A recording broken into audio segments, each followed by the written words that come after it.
한센병 권위자로 알려진 미국의 폴 브랜드 박사가 있습니다. 미국에서 30년 동안, 인도에서 20년 동안 그 연구도 하고 환자 치료를 위해서 헌신했던 이런 분입니다. 한 번은 영국을 갔더랍니다. 그리고 지방을 갔다가 열차를 타고 볼일을 다 보고 난 다음에 돌아오는 길이었는데 호텔에 도착해서 이상하게 발에 감각이 없는 것 같아가지고 발 뒤꿈치가 좀 이상해서 그 마음속으로 좀 불안한 느낌이 들더랍니다. 오랜 기간 동안 인도에서 치료도 해봤고 또 시술도 했었는데 많은 나환자 상태를 잘 알고 있는데 팔 뒤꿈치가 감각이 없는 걸 보고 이거 혹시 이상한 예감이 있어가지고 복숭아뼈 아래를 갖다가 날카로운 침을 갖다 찾아가지고 찔렀는데 감각이 없더래요. 한 번 더 깊이 찔렀는데 이번엔 피가 나오는데 아프지 않습니다.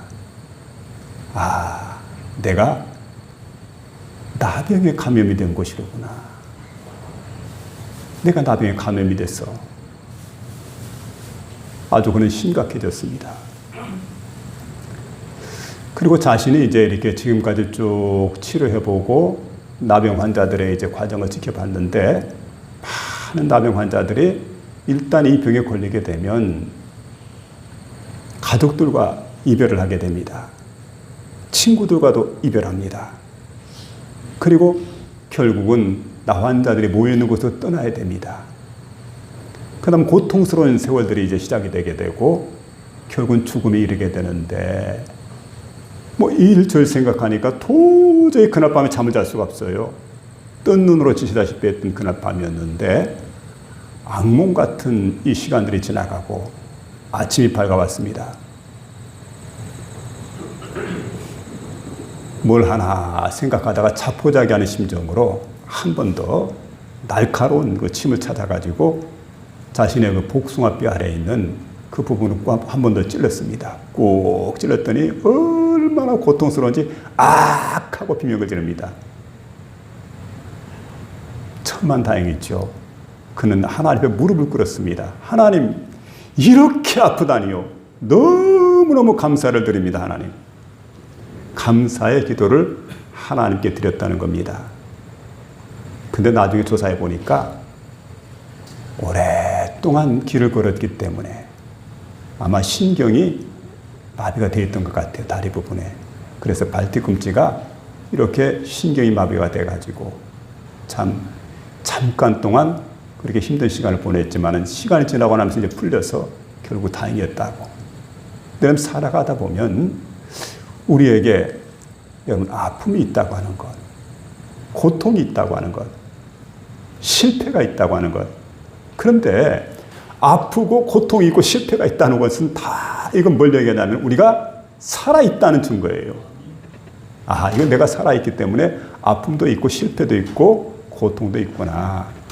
그래서 하나님께서 우리에게 우리 인도할 때 보면은 꼭 좋은 길로 인도하는 게 아니고 아픔과 슬픔과 고통을 통해서 우리를 인도하십니다.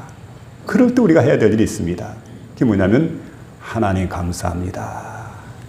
감사합니다. 그러니까 여러분 좀 도 같아야 돼요. 너무 도가 약하면 안 돼요. 그래서 초보적인 도를 가지고 이렇게 생각하면서 왜 이럴까? 하나님 있는데 왜 이럴까? 이게 아니고 도 같아서요. 이만큼 내다봅니다. 멀리 바라다보고 아하, 하나님 은혜 가운데 이루어지는 일이로구나. 시간이 지나고 나면 합력하여 선한 역사가 반드시 이루어진다.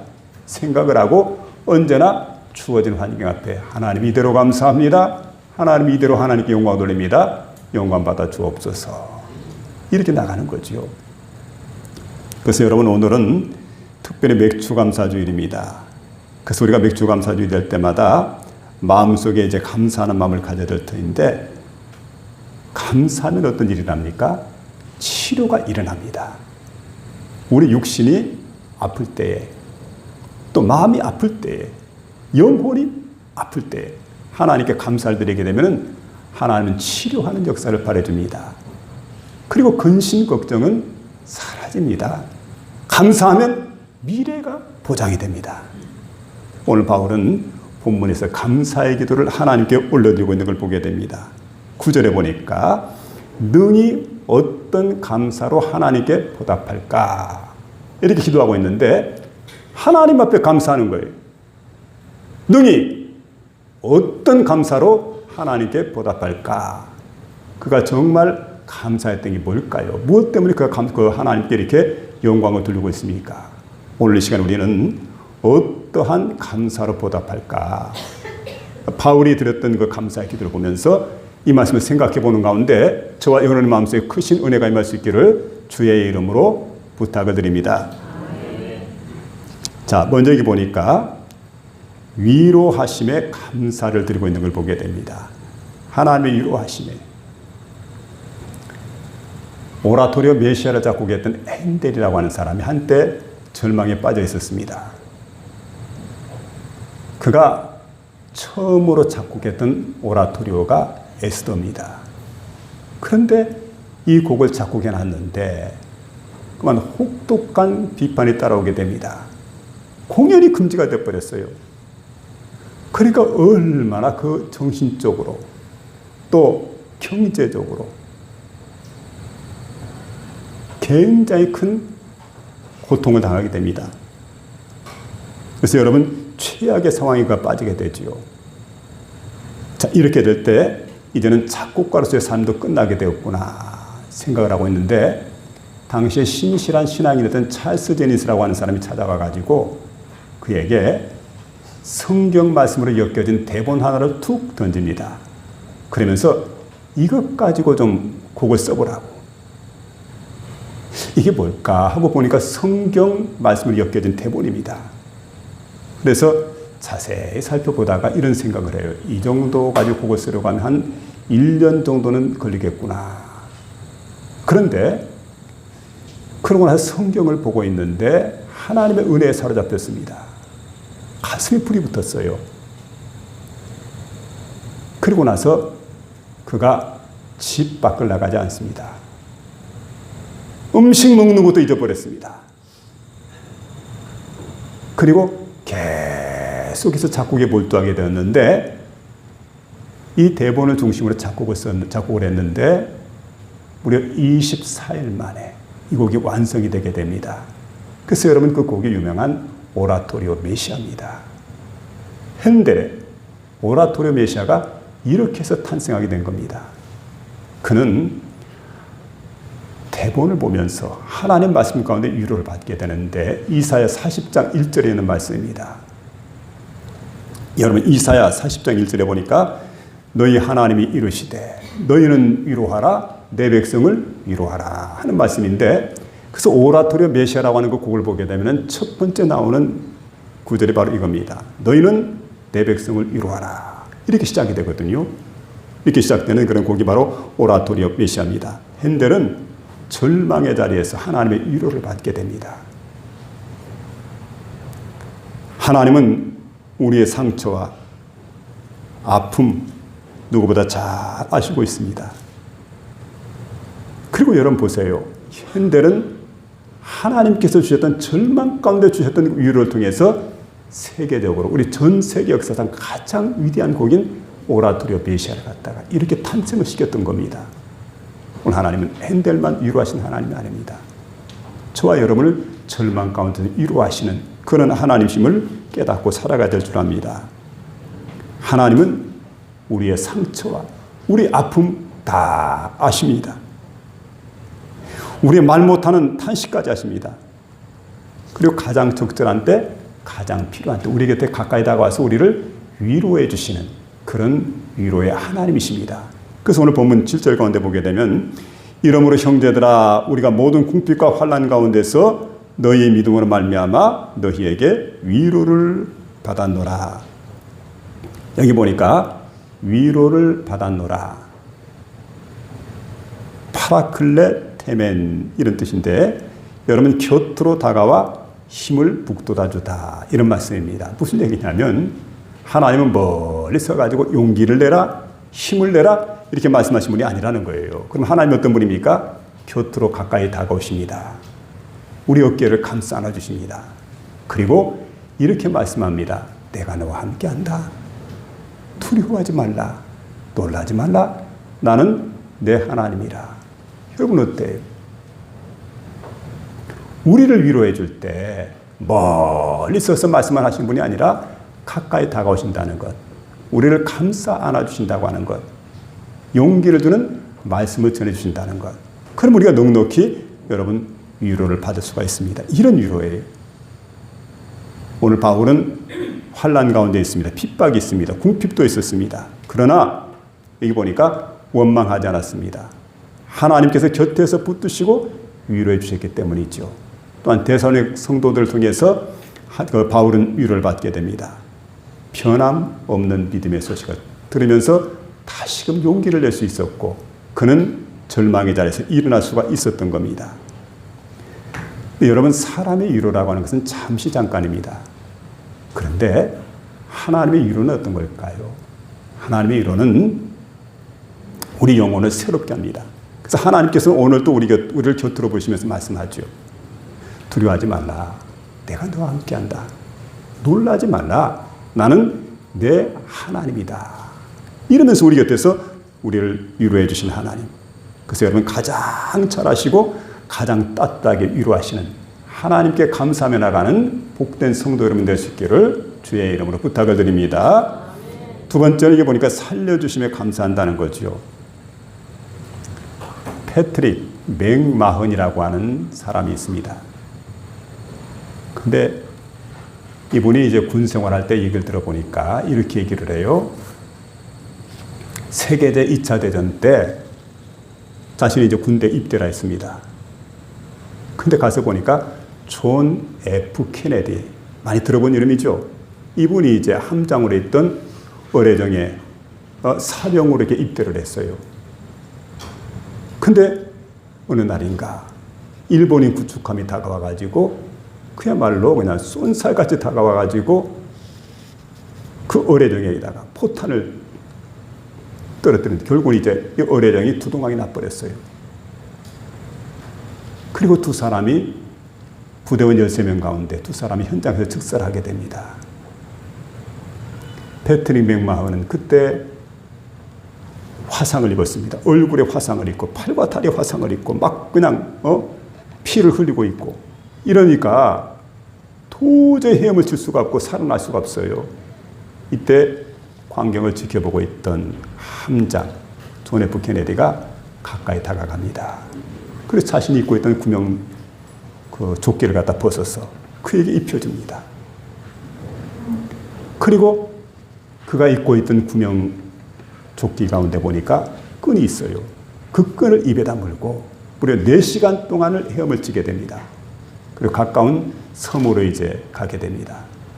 거기에서 가까스로 이 사람이 이제 생명이 구원을 받게 돼요. 살아나게 되었습니다. 그리고 전역을 하게 되고 결국은 고향에서 집병을 하다가 우체국장으로 은퇴를 하게 됩니다. 그런데 케네디는 세월이 흐르면서 이 존 F 케네디가 미국의 대통령에 당선되게 됩니다. 여러분, 미국 얼마나 큰 나라입니까? 얼마나 대단한 나라예요. 그런데도 두 사람의 우정은 깨지지 않습니다. 그래서 몇 번씩 소식을 알리면서 말합니다. 내가 도와줄 테니까 필요한 것 있으면 무엇이든 요구하라. 세 차례씩이나 그렇게 기별을 했는데 단 한 번도 개인적인 부탁을 하지 않습니다. 주변 사람들이 볼 때 참 바보 같은 사람이라고. 아니, 케네디 대통령이 요구하는데 말 한마디 모든 거 다 들어줄 텐데 왜 그러고 있느냐고. 근데 이분이 하는 대답이 있어요. 무슨 얘기를 하냐면은 나는 한 번 내 생명을 살려준 은혜, 그것만으로도 충분하다고. 얼마나 큰 은혜를 내가 입었느냐고.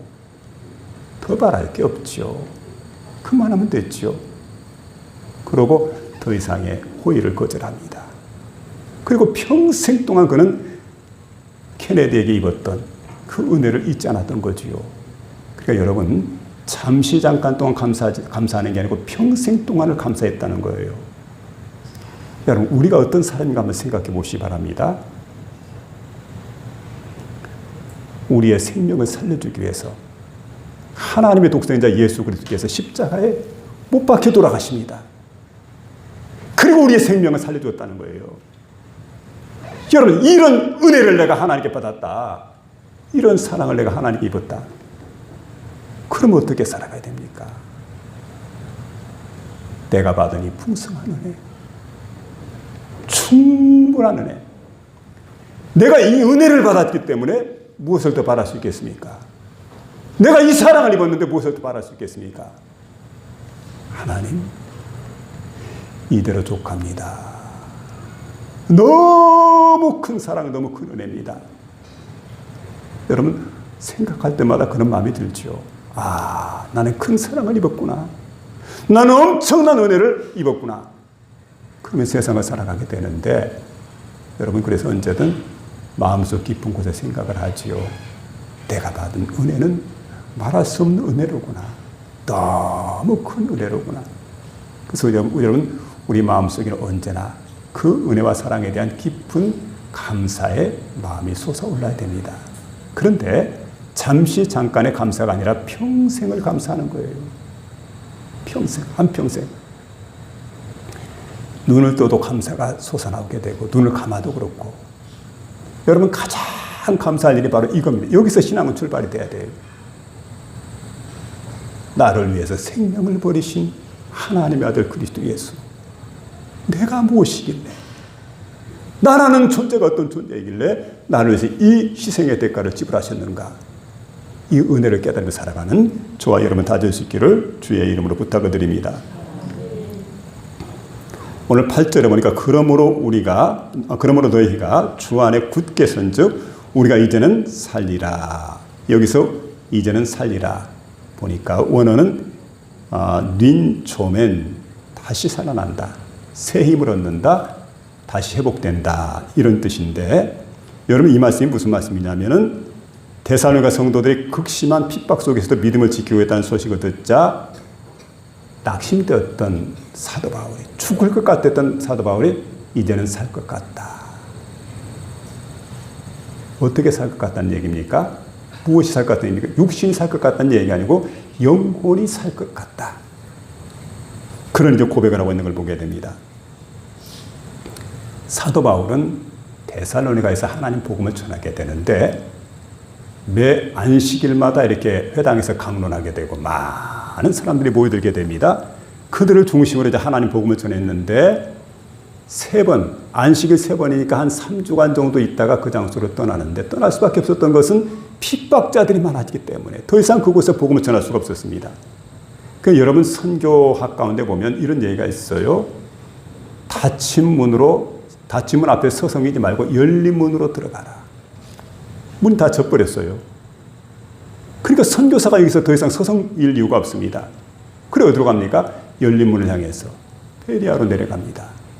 데살로니가에서 핍박하니까 베레아로, 베레아에서 핍박하니까 아덴으로, 아덴에서 핍박하니까 고린도로, 고린도에서 겐그레아로 계속 내려, 하나님 복음 전하기 위해서. 그런데 여러분, 3주간밖에 되지 않는 그 교인들, 그러니까 여러분, 사람으로 말하면 신생아입니다. 신생아 같은 교인들인데, 그러니까 노심초사하는 거예요. 날마다 데살로니가 교인들 생각하면서 이 교인들이 좀 잘 성장해야 되는데, 믿음 생활 잘 해야 되는데, 여러분, 정상적인 목회자라면 그런 마음이 있죠. 우리 성도들이 믿음 생활 잘 해야 되는데, 날마다 신앙이 자라가야 되는데, 우리도 예수 그리스도를 아는 것과 믿는 일이 하나가 되어 온전한 사람을 이루어서 그리스도 예수의 장성한 분량이 충만한 데가 좀 자라가야 되는데, 이게 정상적인 목회자의 마음 아니겠습니까? 근데 바울은 그런 마음이 있어요. 그래서 너무너무 참 그 데살로니가 교회 성도들이 궁금하고 믿음 생활 잘해야 될 텐데 나는 그런 마음을 가지고 있다가 믿음의 아들 디모데를 그곳으로 보내게 됩니다. 근데 디모데가 가서 그들의 신앙 상태를 쭉 살펴보고 와서 보고를 하게 되는데, 저들이 믿음 가운데 굳건히 서 있습니다. 얼마나 바울이 감사했을까요? 그래서 여러분, 데살로니가전서 1장 가운데 보게 되면 그렇게 말씀해 주고 있는 걸 보게 됩니다. 너희 믿음의 역사와 사랑의 수고와 우리 주 예수 그리스도에 대한 소망의 인내를 쉬지 않고 기억함이냐. 여러분, 이 교회가 이런 교회예요. 이제 갓 태동했지만 정말 믿음으로 세워지는 그런 교회가 되고 하나님 말씀의 토대에서 아름답게 성장해가는 그 모습 바라볼 때 바울이 살 것 같다. 이렇게 이제 고백하고 있는 걸 보게 됩니다. 하나님께서는 믿음으로 사는 사람을 반드시 다시금 살리십니다. 그래서 여러분 잘 아시는 대로 시편 가운데 보게 되면 23편에 다윗의 시가 소개가 되는데 거기에 이런 말씀이 있습니다. 내 영혼을 소생시키시고, 내 영혼이 소생을 시키신다. 여러분, 주님은 목자이십니다. 우린 양입니다. 지친 양들의 영혼을 갖다 다시금 회복시켜주겠다, 일으켜주겠다. 주님 그렇게 말씀해주고 있어요. 이사야 선자는 이사야 40장 31절에 보니까 이렇게 말합니다. 오직 여호와를 앙망하는 자는 새 힘을 얻으리니 다른 박질하여도 곤비치 아니하고 걸어가도 피곤치 아니하리로다. 이런 새 힘을 주께서 우리에게 허락해 주겠다고 말씀해 주고 있습니다. 하나님의 은혜란 낙심하는 자에게 새 힘을 주시는 은혜인 줄로 믿으시기 바랍니다. 새 힘을 주시나. 사도 바울 역시 많은 환난을 겪으면서 노래를 고백하게 됩니다.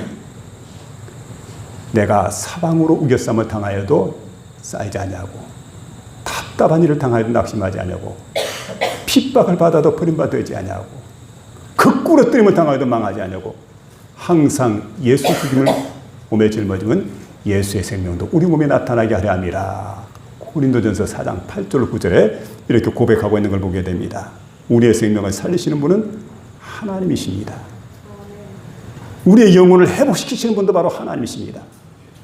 그래서 여러분, 과거에 우리의 영혼을 살리신 하나님, 현재도 우리 영혼을 살리시고 또 앞으로도 우리를 붙드시고 우리를 지키시고 우리 영혼을 살리실 겁니다.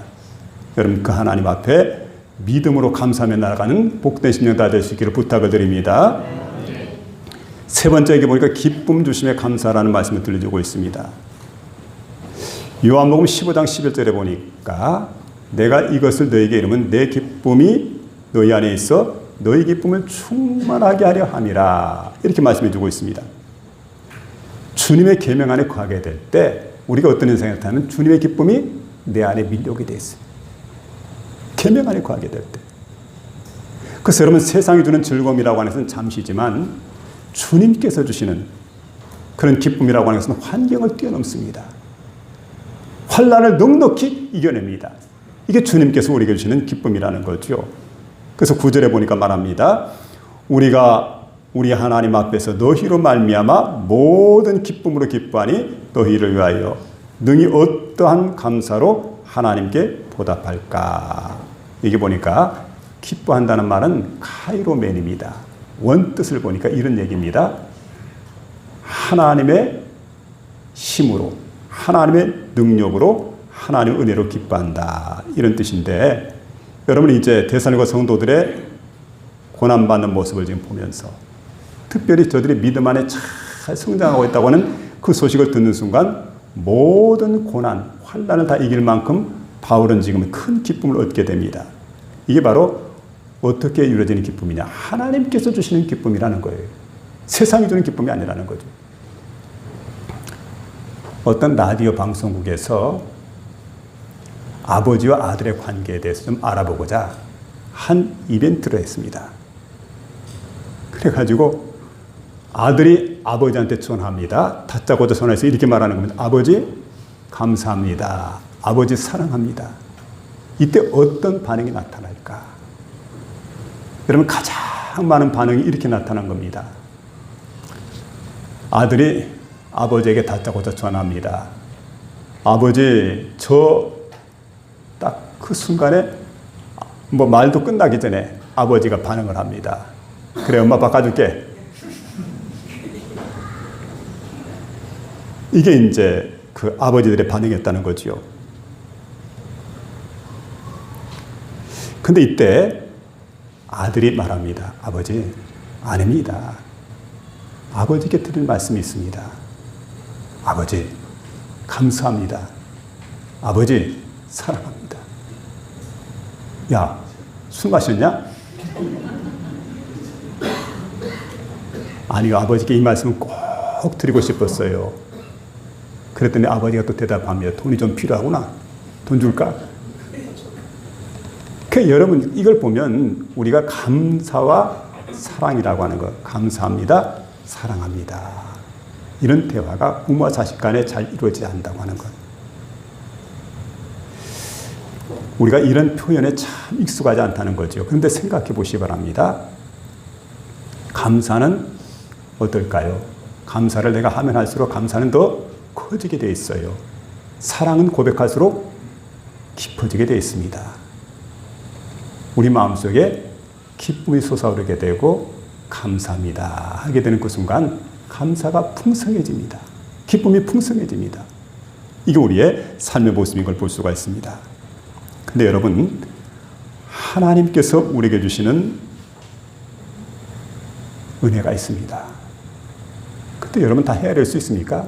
다 갚을 수 있겠습니까? 하나님의 은혜는요, 너무 크다는 거예요.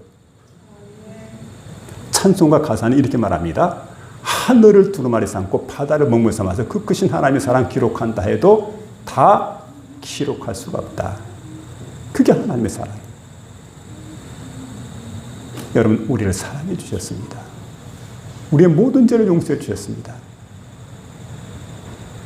그리고 우리를 날마다 위로해 주십니다. 우리에게 기쁨을 주십니다. 우리에게 한량없는 은혜를 베풀어 주십니다. 하나님께 받은 것들이죠. 이 모든 것들 우리가 갚을 길이 없습니다. 정말 갚을 길이 없습니다. 여러분, 어떻게 보답하면 좋을까요? 오늘 바로 과제가 이건데 어떻게 보답할까? 하나님께서 내게 주신 은혜, 하나님이 내게 주신 사랑, 여러분 어떻게 보답하겠습니까? 많은 물질을 내가 하나님께 드려서 하나님께 보답할까요? 황소를 잡아서 하나님께 드릴까요? 하나님께서 이것보다는 감사하는 마음을 받기를 원합니다. 여러분, 감사는 입술만의 고백이 아닙니다. 어떻게 해야 될까요? 하나님을 더욱 사랑하고 예배를 사모하고 그리고 하나님께서 우리에게 사명을 주시게 될 때 충성스럽게 감당해 나가는 것, 이게 바로 감사하는 삶의 모습입니다. 큰 것도 감사해야 되겠지만 작은 것도 감사하고 하나님께 다시 한번 감사를 회복해 나가는 복된 성도 여러분 다 될 수 있기를 주의 이름으로 축원합니다.